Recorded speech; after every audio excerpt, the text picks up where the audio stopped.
விவசாய சங்கங்களுடைய பொதுச் செயலாளர் திரு பி.ஆர். பாண்டியன் அவர்களே, இந்த நிகழ்ச்சியிலே புத்தகத்தை நமக்கெல்லாம் நல்ல கருத்துக்களை வழங்கியிருக்கிற நம்முடைய வேளாண் கழகத்துடைய துணைவேந்தர் அவர்களே, நிகழ்ச்சியிலே கலந்து கொண்டிருக்கிற முன்னாள் துணைவேந்தர் அவர்களே, நிறைய சயின்டிஸ்ட் இங்கே வந்திருக்கிறாங்க. ஒரு வித்தியாசமான மாநாடு கருத்தரங்கமாக இருக்கு. நம்முடைய மண்ணில் பிறந்தவன் நானும் விவசாயி என்ற வகையில் வந்திருக்கிற உங்கள் அத்தனை பேரையும் அண்ணன் தியாகபாரி உள்ளிட்ட மேடையில் வைத்திருக்கிற அத்தனை பேரையும், விவசாய பெருங்குடி மக்களையும் விவசாயிகளையும் மாணவ செல்வங்களையும் முதலில் வணங்கி வருகிறேன். இது ஒரு அற்புதமான நிகழ்ச்சி.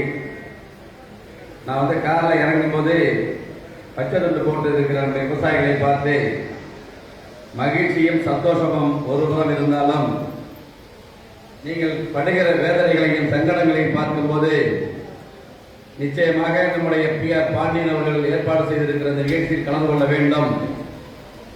உங்களுக்கு பி.ஆர். பாண்டியனோடு சட்டமன்ற உறுப்பினர் என்ற வகையில் நானும் உறுதுணையாக இருக்க வேண்டும் என்கிற எண்ணத்தோடு இங்கே நான் வந்திருக்கிறேன்.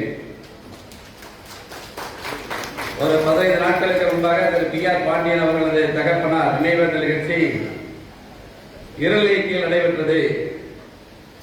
அங்கே பேசிய நம்முடைய விவசாயிகள் எல்லாம் நீங்கள் குறிப்பிட்டது, பாண்டியன் விவசாயிகளுக்காக வெளியில் போராடட்டும், நீங்கள் சட்டமன்றத்தில் போராடுங்கள் என்று நீங்கள் பேசியது எனக்கு நினைவில் இருக்கிறது. நான் ஏற்கனவே கவர்னர் உரைக்கு நன்றி தெரிவிக்கிற தீர்மானத்தில் பேசும்போது அன்றைக்கு ஆளுங்கட்சிக்கும் எதிர்கட்சிக்கும் சிறு வாக்குவாதம் ஏற்பட்டு பின்னாலே சபாநாயகர் மேகதாதுவை பற்றி யாரும் பேசக்கூடாது என்று உத்தரவிட்டதற்கு பின்னாலும் நம்முடைய நிலைமையை சுருக்கமாக நான் எடுத்து அங்கே சொன்னேன். நான் 4 வரிகள் குறிப்பிட்டேன். உங்களுக்கு தெரியும், கர்நாடகத்தில் இருக்கிற அனைத்து கட்சிகள் ஊரில் இருக்கும் போது தமிழகத்தில் இருக்கிற நீங்கள் மட்டும் சண்டையிட்டுக் கொள்கிறீர்களே, இது நியாயமா? சட்டமன்றத்தில் நான் கேள்வி கேட்டேன். நம்முடைய சோழவட நாடு சோறுடைத்தது, உலகத்திற்கே சோறு படைத்தது, அந்த பெருமையில் இருந்து அந்த பகுதியில் வந்திருக்கிறேன் என்று நான் பேசினேன். உள்ளபடியே இன்னைக்கு இக்கட்டான சூழலில் இருக்கிறோம். இந்த மாநாடு ஒரு அவசியமான மாநாடு. இங்கே நடைபெற இருக்கிற கருத்தரங்கம் நமக்கு பல்வேறு விளக்கங்களையும் சந்தேகங்களையும் தீர்த்து வைக்கிற ஒரு கருத்தரங்கமாக இருக்கும் என்பதை இந்த நேரத்திலே நான் தெரிவித்துக் கொள்ள கடமைப்பட்டிருக்கிறேன். நமக்கு உரிய உரிமை பறிக்கப்படுகிறது. விவசாயிகள் நீங்கள் வெகுண்டடுகிறீர்கள். தமிழகத்தில் இருக்கிற அனைத்து கட்சியும் அரசியல் பாகுபாடு பார்க்காமல் நாமும் ஒரு இருக்க வேண்டும் என்கிற வேண்டுகோளை இந்த மாநாட்டின் மூலம் வைக்க நான் கடமைப்பட்டிருக்கிறேன். நம்முடைய தமிழகத்துடைய முதலமைச்சர் ஒரு தனி தீர்மானம் கடந்த சட்டமன்றத்திலே கொண்டு வந்தார். அப்போது குறுக்கிட்ட எதிர்கட்சி தலைவர் மார்ச் மாதம் நடைபெற்ற சட்டமன்ற கூட்டத்தொடரில் நாங்கள் ஒரு தீர்மானத்தை கொண்டு வந்தோம், அதையும் நீங்கள் ஏற்றுக்கொள்ளுங்கள் என்று சொன்னார். தனி தீர்மானத்திற்கு ஏற்கனவே கையெழுத்தாகிவிட்டது. மேகதாது அணை கட்டக்கூடாது, தமிழகத்தின் நலன்கள் பாதிக்கப்படும், உரிமைகள் பறிபோய்விடும் என்று தனி தீர்மானத்தில் குறிப்பிட்டு கையெழுத்திட்டு விட்டோம். ஆனால் எதிர்கட்சி தலைவர் முதலமைச்சரை பார்த்து கேட்டுக்கொண்டார், நாங்கள் மார்ச் மாதம் ஒரு தீர்மானம் கொண்டு வந்தோம், அதையும் நீங்கள் ஏற்றுக் கொள்ளுங்கள் என்று சொன்னார். எங்களுக்கு அப்ப என்ன இருக்க தெரியாது, எல்லா சட்டமன்றங்களுக்கும் தெரியாது. மறுநாள் மாலை நீலாமங்கலத்து ஒரு நிகழ்ச்சி, நான் பி.ஆர். பாண்டியனை பார்த்து கேட்டேன், இது என்னங்க தனி தீர்மானத்தில் கடந்த ஆட்சியில் நடைபெற்ற ஒரு கருத்தை இணைத்துக் கொள்ள சொல்கிறார்களே என்று சொன்னேன். கேட்டேன், எனக்கு அதுவரையும் தெரியாது. அப்பதான் திரு பி.ஆர். பாண்டியன் சொன்னார், ஏற்கனவே ஒரு தவறை செய்துவிட்டார்கள், அந்த தவறை இன்றைக்கு இருக்கிற ஆட்சியாளரை செய்ய வைத்து விட்டார்கள், விவசாயிகள் வஞ்சிக்கப்பட்டு விட்டோம். திரு பி.ஆர். பாண்டியன் எடுத்து சொன்னார், நாளைக்கு சட்டமன்றம் கூட இருக்கிறது, அது அவர் பேசிட்டு போது அவர் சொன்னது, நீங்கள் அதில் பேசுங்கள். முன்னாள் முதலமைச்சர் இடத்தில் சொல்லிவிட்டோம், அனைத்து கட்சி தலைவர்கள் அத்தனை பேர் இடத்தில் சொல்லிவிட்டேன், நீங்கள் தைரியமாக பேசுங்கள் என்று நம்முடைய பி.ஆர். பாண்டியன் அதில் உள்ள ஆழமான கருத்துக்களை எடுத்து என்னிடம் சொன்னார்கள். எடுத்து அன்னைக்கு எனக்கு பேசுறதுக்கு சபாநாயகர் வாய்ப்பு எல்லாரும் போட்டாங்க. என்ன ரசாயன வாய்ப்பு சட்டமன்றம் பெரிய கூச்சல் குழப்பம் இந்த சப்ஜெக்ட் தான். அன்றைக்கு சட்டமன்றத்தில் 40 நிமிஷம் கூச்சல் குழப்பம். இந்த சப்ஜெக்ட் தான் பி.ஆர். பாண்டியன் சொன்ன அந்த சப்ஜெக்ட் தான். காவேரி நடுவர் மன்றம் அமைக்கப்பட்டதற்கு பின்னால் 15 ஆண்டுகளும் இதில் கை வைப்பதற்கு யாருக்கும் உரிமை இல்லை. மாண்புமிகு முன்னாள் முதலமைச்சர் அத்தனை பேரும் இதற்காக போராடி இருக்கிறார்கள். மறைந்த திரு மு. கருணாநிதி, புரட்சி தலைவர் எம்.ஜி.ஆர்., புரட்சி தலைவர் அம்மா ஜெயலலிதா, எடப்பாடி பழனிசாமி, திரு ஸ்டாலின் அத்தனை பேரும் போராடி இருக்கிறார்கள். யாரையும் இல்லை என்று சொல்ல முடியாது. விவசாய சங்கங்கள் தம்முடைய உயிரை வருத்திக் கொண்டு போராடி கொண்டிருக்கிறீர்கள். உங்களுக்கான உரிமையை பெற்றுக் கொடுக்கக்கூடிய இடத்தில் அரசியல் பாகுபாட்டுக்கு அப்பாற்பட்டிருக்கிற அனைத்து கட்சி சட்டமன்ற உறுப்பினர்கள் ஒரு மனதோடு தமிழ்நாட்டில் சட்டமன்றத்தில் ஒரு தீர்மானத்திற்கு விரோதமானதாக கையெழுத்திடுகிற ஒரே தீர்மானம் இந்த காவேரி பிரச்சனை, மேகதாது பிரச்சனை தவிர வேறு எதுவும் இருக்க முடியாது என்பதை இந்த நேரத்தில் நான் தெளிவோடு கோடிட்டு கட்ட கடமைப்பட்டிருக்கிறேன். நம்ம ஏற்றுக்க முடியாது. இன்னைக்கு டி.கே. சிவகுமார் என்ன சொல்றாரு? சுப்ரீம் கோர்ட்டுக்கு போக வேண்டிய நம்முடைய முதலமைச்சர், நம்முடைய விவசாய சங்கம்.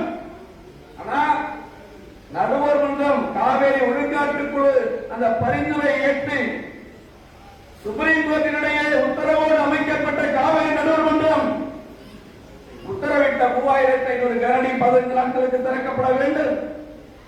நாம கேட்கிறோம். இன்னைக்கு பாரதிய ஜனதா கட்சியும் காங்கிரஸ் கட்சியும் இதில் இரட்டை நிலைப்பாடு, அவருடைய அரசியல் ஆதாயம், அரசியலுக்காக இரட்டை நிலை எடுக்கிறார்கள். இதுதான் உண்மை. இரண்டு இயக்கங்களுடைய தமிழ்நாட்டு விவசாயிகளை அழித்துவிட வைக்கிறார்கள், அரசியலுக்காக அழித்துவிட வைக்கிறார்கள். நாம் இதை ஒருபோதும் அனுமதிக்க முடியாது. சுப்ரீம் கோர்ட்டுக்கு நம்ம போகணும், தமிழ்நாடு முதலமைச்சர் போகணும், தமிழ்நாட்டில் விவசாய சங்கங்கள் போகணும். ஆனா டி.கே. சிவகுமார் என்ன சொல்றாரு? காவேரி நடுவர் மன்றம் உத்தரவு பிறப்பித்து 3500 கனஅடி 15 நாட்களுக்கு 4 TMC தண்ணி, அதை இருந்து நாங்க சுப்ரீம் கோர்ட்டுக்கு போறோம் அப்படின்னு சொல்றாரு டி.கே. சிவகுமார். என்ன தைரியம் இருக்கும்? காவேரியில் உற்பத்தியாக நீர் தமிழகத்திற்கு சொந்தமானது, நம்முடைய டெல்டாவிற்கு சொந்தமானது. ஆனால் இந்த நாட்டினுடைய உச்சபட்ச அதிகார அமைப்பு சுப்ரீம் கோர்ட். அந்த சுப்ரீம் கோர்ட் சொன்ன அதால் அமைக்கப்பட்ட நடுவர் மன்றம் உத்தரவிட்ட இந்த தீர்ப்பினை எதிர்த்து டி.கே. சிவகுமார் சுப்ரீம் கோர்ட்டுக்கு போறாரா? வேடிக்கையானது. நம்ம கேட்கறது குடிக்க தண்ணி, நம்ம கேட்கறது குடிக்கிறதுக்கு தண்ணி. விவசாயம் இங்க கூட அருமையான தலைப்பு, 3 தலைப்பு. வேளாண்மை, உணவு பாதுகாப்பு, இப்ப எல்லாமே கேள்விக்குரியாது. கர்நாடகம் கொடுக்க இருக்கிறது. மழை பெஞ்சா மட்டும் தண்ணியை தமிழ்நாட்டுக்கு திறந்து விடுறாங்க. இப்ப அவங்க மேகதாது அணை கட்டினால் கிருஷ்ணராஜசாகர், ஹேமாவதி, ஹாரங்கி, கபினி இந்த அணைகளில் இருக்கிற உபரி நீர் தமிழகத்திற்கு வந்து அவர் என்ன சொல்றாரு? தமிழகத்திற்கு வந்து அந்த நீர் கடலில் கலக்கிறது, அதனால் நாங்கள் மேகதாது அணையை கட்டுகிறோம். வேடிக்கையில் இந்த நாட்டில் அரசியலமைப்பு சட்டம், சோசியல் ஜஸ்டிஸ் எங்க போடுகிற கேள்வி இருக்கிறது. நாமும் இந்த இந்திய திருநாட்டில் தான் தமிழ்நாடு இருக்கிறதா என்பதை கேட்க ஆசைப்படுகிறோம். உங்கள் சார்பாக, விவசாயிகள் சார்பாக, சட்டமன்ற உறுப்பினர் விதிமீறல் இருக்கின்றாங்க. விவசாயிகள், நானும் ஒரு விவசாயி, என்ன வேணுமானாலும் பேசலாம். எனவே நம்முடைய அரசாங்கம் இருக்கிற விவசாயங்கள் அனைத்தும் சுப்ரீம் கோர்ட்டுக்கு செல்வதுதான் ஒரே வழி. மேகதாட்டு அணை எந்த காலத்திலும் கட்டக்கூடாது. தைரியமா பி.ஆர். பாண்டியன் போயிட்டு இருக்கு. கர்நாடகா தண்ணியே திறக்கல. அங்க இருக்கிற டி.கே. சிவகுமார் அத்தனை கட்சியை கொண்டு விடாரு. பாரதிய ஜனதா கட்சியின் அமைப்புகள், விவசாய சங்க அமைப்புகள், வாட்டாள் நாகராஜ் போன்ற அமைப்புகள், கொடிய அமைப்புகள், நம்மள மாதிரி வெண்மையான விவசாய அமைப்புகள் கிடையாது. கொடிய விவசாய அமைப்புகள், வாட்டாள் நாகராஜ் போன்ற அமைப்புகள் தமிழகத்திற்கு தண்ணீர் திறக்கக்கூடாது. திறக்கவே இல்லைங்க. இப்ப கூட திரு தியாகபாரிட்ட கேட்டார், அங்க தண்ணீரோட நிலைமை என்னன்னு. ஒவ்வொரு பேங்க்லயும் இத்தனை % இருக்கு, டெய்லி பேப்பர் வந்துட்டு இருக்கு. நம்ம கேட்கறது குடிக்கிறது தண்ணி. 3500 கனஅடி சொல்லியிருக்காங்க பாத்தீங்கன்னா காவேரி நடுவர் மன்றம். இது குடிக்கிறதுக்கு தான். இந்த டெய்லி 3500 கரடி கொடுத்தா 15 நாட்களுக்கு கொடுத்தா நம்ம குடிக்கிறதுக்கு மேட்டூர் டேம் தண்ணியே திறந்து விடுறோம். விவசாயத்துக்கு இல்லை. குறுவை முற்றிலும் அழிந்து விட்டது.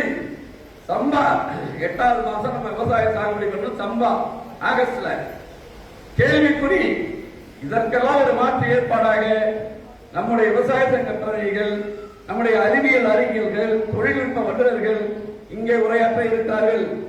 அதை நீங்கள் கேட்டுக்கொண்டு விவசாயிகளுக்கு பயனுள்ள கருத்துக்களை விவசாய சங்கங்கள் எடுத்துச் சொல்ல வேண்டும் என்கிற என்னுடைய வேண்டுகோளை வைத்து உங்களுடைய இந்த மாநாடு வெற்றியடைய வேண்டும். நீங்கள் கேட்டுக்கொண்டபடி திரு P.R. பாண்டியன் உங்களுக்காக போராடுவார். என்னை போன்றவர்கள் சட்டமன்றத்தில் கிடைக்கிற வாய்ப்புகளை, கிடைக்கிற நேரங்களை உங்களுக்காக நான் பயன்படுத்துவேன் என்று சொல்லி இந்த மாநாடு வெற்றியடைய என்னுடைய அன்பான வாழ்த்துக்களை சொல்லி விடுகிறேன். நன்றி, வணக்கம்.